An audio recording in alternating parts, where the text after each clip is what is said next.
farming alive and well on Long Island, next on Environment Long Island.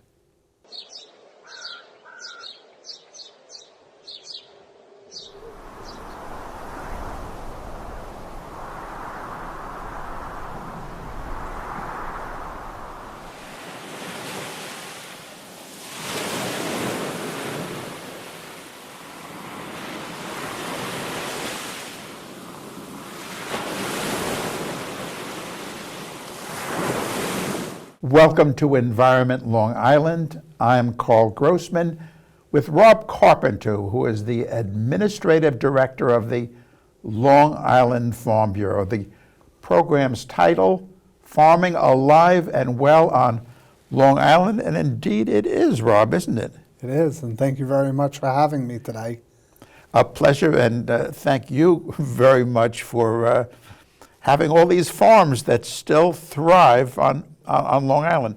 Now, Suffolk County used to be the #1 agricultural county in New York State in terms of the value of the produce produced each year. Now it's kind of declined to #4, but it's still doing very well. Absolutely. Currently, according to the 2017 agricultural census, which is done every 5 years, Suffolk County currently ranks 4th in the highest ranking counties, particularly with gross sales. And we produce about $225 million a year annually in Suffolk County. And also the farms not only are at the base of a thriving agricultural industry, but tourism onto the East End is so much pegged on folks going to the vineyards and seeing the farm, seeing the green. Absolutely, and not only the wineries, but they go to get the food at the local restaurants that support farm to table. They visit our farm stands. They go and actually want to do U-Pick on the farms. So there's many different variations of tourism and agriculture when combined really stimulate both segments of that economy. Now, it used to be that potatoes, but it was the foundation of agriculture on Long Island. How did that change? So I would say that probably going back into the 60s and 70s, we started seeing a lot of pressure on the potato growers because there were a few years where price went down. And I don't remember myself, but I've been told that around the late 1970s, there were a couple of bad weather years that also impacted the potato growers. And into the 80s, as you saw land values rise, it became a little bit harder for the potato growers to be successful. So you started seeing shifts from the potato growers into different commodities as they adjusted for what was happening on Long Island at the time. I covered this. I thought a huge agricultural development for Long Island was Alec and Louisa Hargrave going to Cutchogue and starting the first vineyard. Absolutely. The Hargraves were pioneers in the wine industry here on Long Island. When you think about two young, energetic people that could have gone anywhere in the United States or the world, and they ended up in Cutchogue. And that really set a statement for the potential growing area of wine grapes here. Now, why? Tell the story. They selected Eastern Long Island to start a vineyard. That is correct. And they looked, from what I understand, they looked at many different segments of growing grapes, and between the climate, us surrounded by water and having a generally warmer growing season, the soil types, it was just a perfect place for them to establish a new vineyard.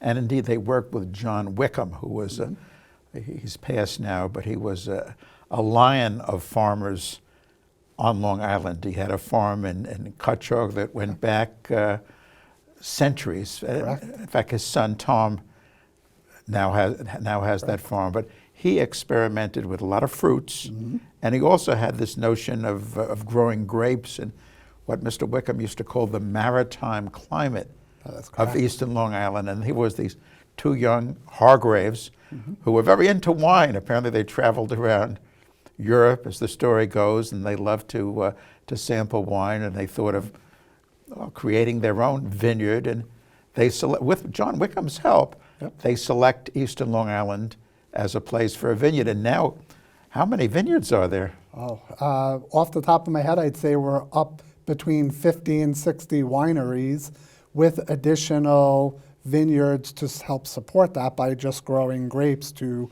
sell to the wineries. And how good is Long Island? I mean, in the beginning, I remember people used to say that Long Island wine compared to French wine, compared even to California wine, wouldn't make it. But apparently that's not what has occurred. Nope, I think just the opposite. The wineries have proven that they can grow world-class, award-winning vintages to turn into wine and be right there with all of the best wines in the world. And they've done a tremendous job in researching different varieties, and the winemakers here are some of the most innovative in the world, I would say. So kudos to them for really investing in their businesses and really making some of the best wines in the world. Diversifying the produce here on Long Island, the wine, well, it's become a major wine area in in fact, in the world where Long Island wine is grown. Now, you mentioned before the price of land. That was a big issue. I mean, it wasn't just the dependence on the potato and the price of potatoes going down, but the value of the land on Long Island going up, and how farmers could get rich very quick selling it off their farm for subdivision and housing subdivisions. And here came the Suffolk County Farmland Preservation Program. Can you sketch out the history of that important program, begun in 1974? Absolutely. So at the time, then County Executive John Klein realized that the development pressure was coming from New York City, Queens, into Nassau, and then from Nassau to Western Suffolk. And eventually he realized it would make its way out to the North and the South Fork.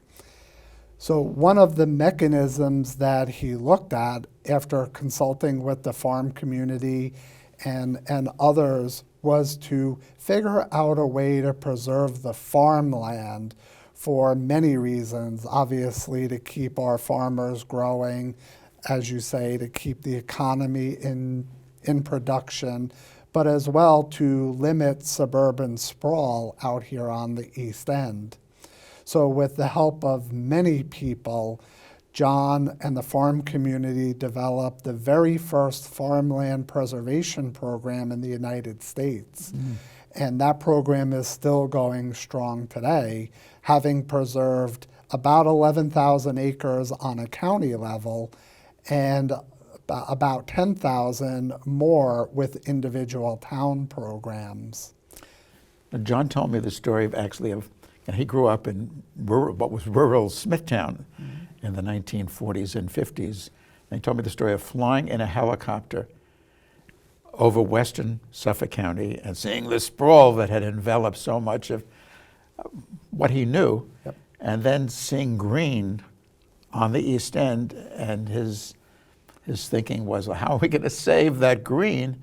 And then he figured out the sale of development rights, a very ingenious mechanism. Describe how the sale of development rights works, Rob. Absolutely. I liken the sale of development rights or any landowner rights essentially to a bundle of sticks. And every landowner has a number of these, what we call sticks, that represent certain land uses.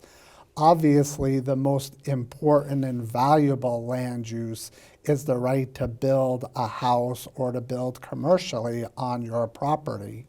But you also have land right, air rights, water rights, agricultural rights, and so many others.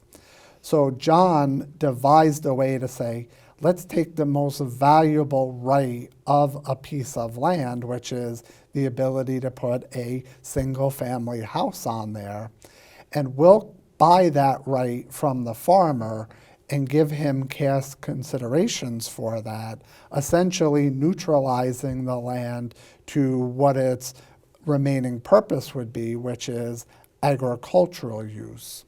So essentially, the county buys just a right to the land, not the land itself, which still lies in the hands of the farmers who own it and care for it, maintain it, pay taxes on it, and use it for their livelihoods, which is agriculture.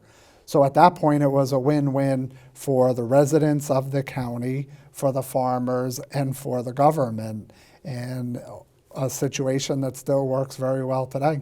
And in return for selling off the development rights, the farm has to remain in agriculture Forever. legally in perpetuity That and is correct. forever.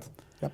Now, the other thing that came along, which is probably equally important in terms of preserving farmland, was the Community Preservation Fund, the CPF, which State Assemblyman Fred Thiel Jr. was the spearhead for the CPF. Describe the Community Preservation Fund and how that's helped farming live and be well on Long Island. Sure. Fred Thiel did a tremendous job in coming up with the Community Preservation Fund, as well as the others who were involved in that. And essentially, it's very complicated, but essentially what that means is it has to go for a voter referendum and be approved by the citizens of each individual town. And they voluntarily assess what's called a 2% transfer tax on the sale of any house or property. And I think that there are certain thresholds, so it'd be properties over $250,000, and there are certain exemptions for first-time homeowners and low-income housing. But essentially, this 2% that the town gets goes into a very special fund that could be used to preserve farmland, which is the highest priority of the Community Preservation Fund, or open space, or parcels of cultural or historical significance. So essentially it was supposed to be about farmland, but there's many other benefits that the CPF helps the local community with. You mentioned that the Farmland Preservation Program has now saved 11,000 farm acres, keep them in farming in perpetuity. What's the estimate of how many acres the CPF, the Community Preservation Fund, has saved? I believe that number is somewhere around 10,000 acres. And my understanding is also that since 1999, when the CPF was founded, until today, they've managed to raise over $1 billion for these purchases. So they've done a tremendous job, and that's been a huge boon to preserving the way of life on the East End. Now, 11,000 and what was it, 12,000 is 23,000. How much agricultural acreage remains on Long Island? When you do the arithmetic, what would the 23, what would you subtract it from? Sure. I'll actually go back to the beginning. In 1974, the goal was to preserve about 20,000 acres, which was a little bit less than half at the time, because you need that kind of core before you lose the ancillary businesses that support agriculture, the dealerships and the parts people and so on and so forth. As of the 2017 census, I think there's between 30 and 35,000 acres left. So at this point, we've preserved between 50 and 60% of all the ag lands on Long Island. And you mentioned dealership. We're talking about tractor dealerships and folks who sell farm implements and so forth. I mean, having that core enables this region to be self-sufficient in agriculture. Farmers don't have to go to Pennsylvania to buy a tractor. That is correct. Let's talk about the Farm Bureau. You're Sure. the leader of the Long Island Farm Bureau. Perhaps many viewers aren't familiar with the Long Island Farm Bureau and actually how they can get involved with the Farm Bureau. Discuss the Farm Bureau. Sure. So Farm Bureau was actually founded in 1911 in Broome County, New York. And the idea at the time was, as people were moving from the rural communities into urban centers such as Binghamton, the question became, how do we, A, get information back and forth between the urban centers and the rural community? Obviously, this was before the cell phone and other modern conveniences, as well as ensuring that the urban centers had good food and produce to be able to survive. So the Lackawanna Railroad, the Binghamton Chamber of Commerce founded the Farm Bureau in 1911, the first farm bureau in the nation. Since then, we've grown and have basically encompassed, or there is a Farm Bureau in every state in the United States, as well as almost every county in the United States. And the purpose at the time was, A, to disseminate information from the land-grant colleges, which in New York's case is Cornell University, as well as to be an advocate for the farm community. In 1955, we realized that it was very difficult for us to lobby as well as receive funding from the state. So we split into two organizations, the Farm Bureau and the Cooperative Extension Service. So at one point we were the same, now we're sister organizations that still work very closely together. Farm Bureau's main role is basically to advocate for the growers and do promotion of agriculture for our farmers. Extension's role is to disseminate information, do applied research, and advise the farmers on growing practices. Now, you're a Southampton native. Correct. How did you get involved personally with the Farm Bureau? So back when I was in high school, there was actually a job opening at Farm Bureau, and I applied and was accepted. And from there, 35 years later, I learned all of the different components of the organization and learned from the farmers about how to do the important work of Farm Bureau. And when my former boss, Joe Gergella, left, they asked me to take over and become the director, a position I'm very honored and very pleased to have. Now, the Long Island Farm Bureau is based in Riverhead, the county seat. I mentioned before that it's not only open for farmers to join and be active, obviously it's the Farm Bureau, but just people in general can get involved and help and support the Farm Bureau. Sure. And I'll explain a little bit about how we're structured. Farm Bureau is a not-for-profit membership association. We're organized as a 501c5 according to IRS standards. We receive all of our funding from membership dues and a few fundraisers that we have. We do not get government funding in any way, shape, or form, other than maybe if we apply for a grant. So membership dues is the focus of Farm Bureau's foundation. And we have two classifications of members. One is what we call a regular member, which is a farmer or a producer. But we also have associate members for those citizens that say, I love agriculture, I want to support farmers in some way. They're able to join Farm Bureau as an associate member, receive all of the benefits except for the right to vote on policy. And that gives them a means to support farming, help the farm community, and get the benefits of the information and knowing that they're doing a good thing. Now they can do that. They can sign up, become an associate member of the Long Island Farm Bureau. How? So they can go visit our website, which is www.lifb.com, and I believe there's a spot that they can click on to join. Or they can give our Farm Bureau office a call, and we'll be happy to send information out. Our phone number is 631-727-3777. Now, in terms of the consciousness of non-farming people, I mean, there's been, well, you mentioned the Farm to Table program. I mean, that's taken off in recent years. And you noted briefly how that's helped agriculture on Long Island. How has it helped specifically agriculture on Long Island? Many years ago, and we'll go back to the potato crops that used to be grown here, along with cabbage and strawberries and cauliflower and so on and so forth. Farmers traditionally always grew those crops and wholesaled into New York City or into markets, sending in by the tractor trailer load or train car load. As agriculture diversified, farmers realized that they could no longer make it wholesaling as much as possible. And there is still some going on today, but it's not as prevalent as it used to be.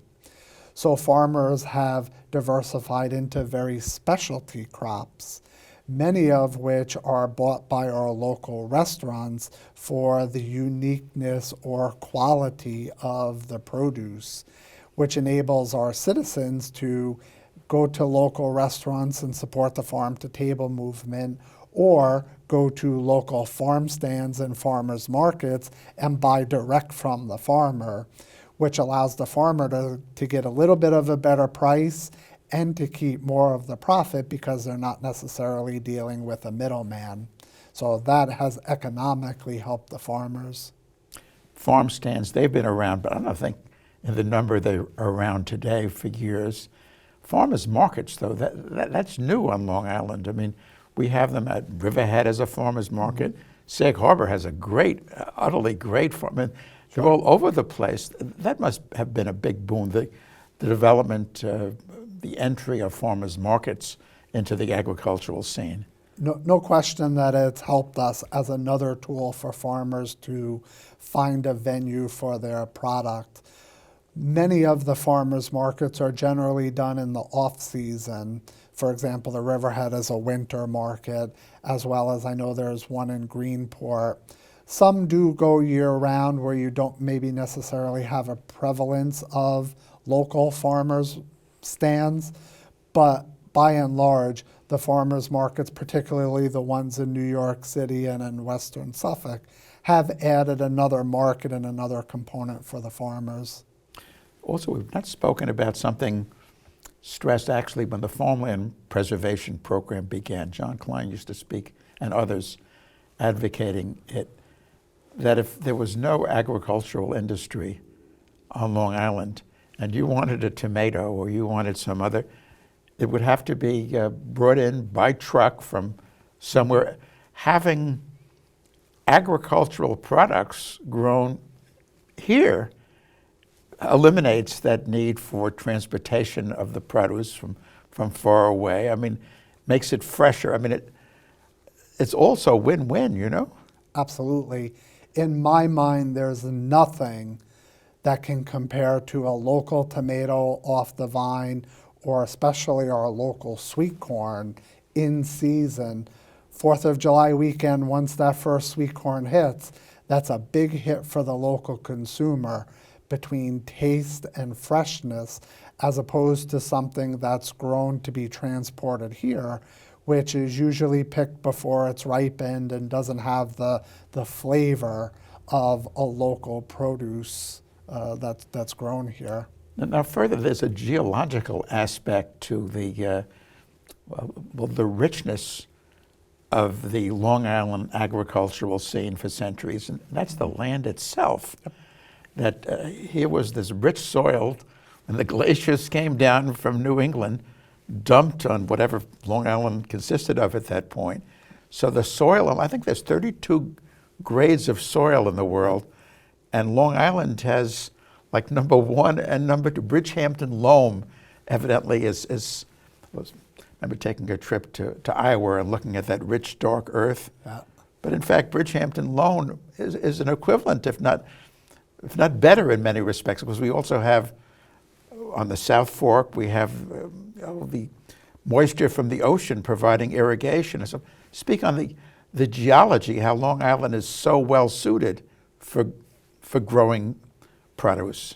Absolutely. As you mentioned, the soil types, we have some of the best and most rich soils which give a unique flavor to the fruits and vegetables, as well as the wine industry and the wine grapes. Soil type plays a big part in my understanding of the winemaker's ability to grow great grapes and produce key vintages, and that's been a big boon for the growers. The rich soils also allow farmers to get a better yield per acre. And from my limited knowledge of the potato industry, the farmers on the South Fork in the Bridgehampton Loam always had a little bit of a better yield than some of the other types or classes of soils that were grown around the island. So that's another component, is yield as well as flavor. Senator Schumer came to Long Island a few months ago because evidently there's been a decline in production of potatoes in Idaho. Correct. There was rain, and there was issues with Idaho potatoes, which beat out Long Island potatoes years ago because they were produced cheaper. Do you think there's a future for a revival of Long Island potatoes? I will say this. A lot of that depends upon consumers and their individual taste. But the best part of this is we could have a future for potato production at some point because of the preservation program. And that we know that there's going to be 22,000 at least acres that are going to be here for farmers in perpetuity. And if the day ever does come when potatoes become a big hit again, or whatever food crop, we know we have the capability to start producing them. Farming alive and well on Long Island. We've been hearing from Rob Carpenter of the Long Island Farm Bureau. I'm Karl Grossman. Thanks for watching.